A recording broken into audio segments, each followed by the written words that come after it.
If the story of the Samaritan woman is about a person being possessed with fear, with shame, with hiding identity,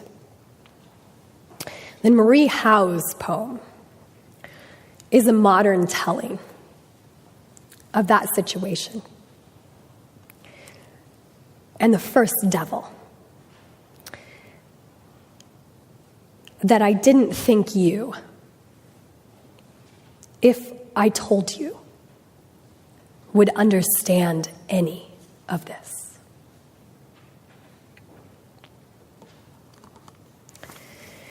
This morning, I want to use this meditation time to introduce our theme for Lent, to see and be seen through the story of the woman at the well. This encounter with Jesus is about identity versus biography and learning to differentiate between the two. Her biography tells us some things. The deck is stacked against her. Her problem is first her gender, also her ethnicity, and then her class. But it doesn't stop there. She's been passed around from her father to a man, and then another man, and another, and again. In the first century, that didn't happen because she was making choices. She was property. So she was widowed or abandoned, divorced over and over and over again. And she's here in the noonday sun, drawing her own water because she's hiding, protecting herself and her vulnerability, keeping her secrets in a world unsafe to be honest in. But this story is not about being defined as the world sees you. That is your biography, the list. If I asked you, Christy, who are you? What might you tell me? Where you came from? Who your parents were? What degrees you've accumulated? What shape and size you are, maybe? What tax bracket you land in? You wouldn't tell me this, but someone else might. What tax bracket you land in? What titles you've held and how far you've traveled? How hard you've worked, studied, parented? Or maybe you'd tell me how you've failed. Whose expectations you've never quite lived up to. What you walked away from. The bad choices you've made. But this story is about being seen as your truest self. Notice that Jesus does not confuse the woman's biography with her identity. He acknowledges her truth,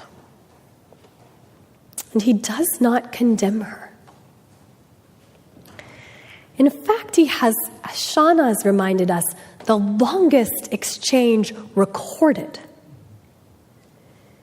in the Christian Testament between Jesus and anyone else.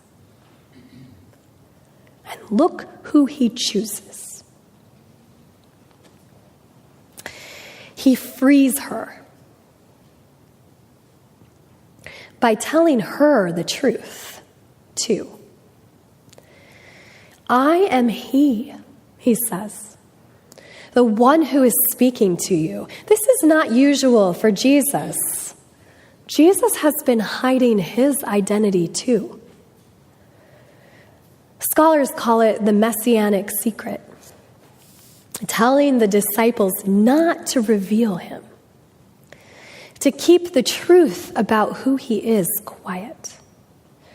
But to her, to this vulnerable one who has risked being seen and telling the truth, he tells her the truth about who he is. He saw her. She saw him.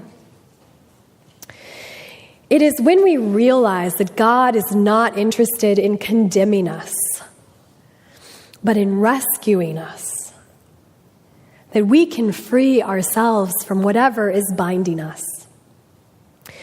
The text ends with that bit about living water, which feels like an awfully enigmatic reference when we don't understand what it's linked to. And in fact, the definition of this thing that Jesus talks about is found in the prophet Isaiah. Isaiah writes, "If you remove the yoke from among you, the pointing of the finger, the speaking of evil." I want to translate that for you. If you release yourself, undo your bonds, practice compassion even to the self. The original text goes on, "If you offer your food to the hungry and satisfy the needs of the afflicted,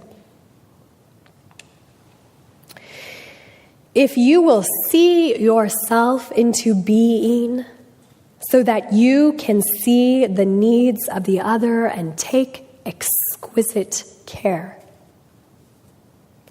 then your light shall rise in the darkness and your gloom be like the noonday. The Lord will guide you continually and satisfy your needs in parched places and make your bones strong. And you shall be like a watered garden, like a spring of water whose waters never fail." That's what Jesus is referencing. The life that is worth living. That you have been extended, but many times you are the one who must loose your own bonds. This Lent, I invite you to come on a journey with me, to see yourself as you truly are, beloved, whole, made for goodness. To stop confusing your identity with your biography. To be able to answer the question, what am I for? In a way that can differentiate between pride, between what you do for pride, and what you do only for your own deep gladness, which will be the key to how you will learn to be present enough to see others into being. So to see and to be seen, to risk vulnerability, to tell the truth, maybe just in this place, maybe just in the quiet of your own pew, to tell the truth, the beautiful and the brutal parts of it. Amen.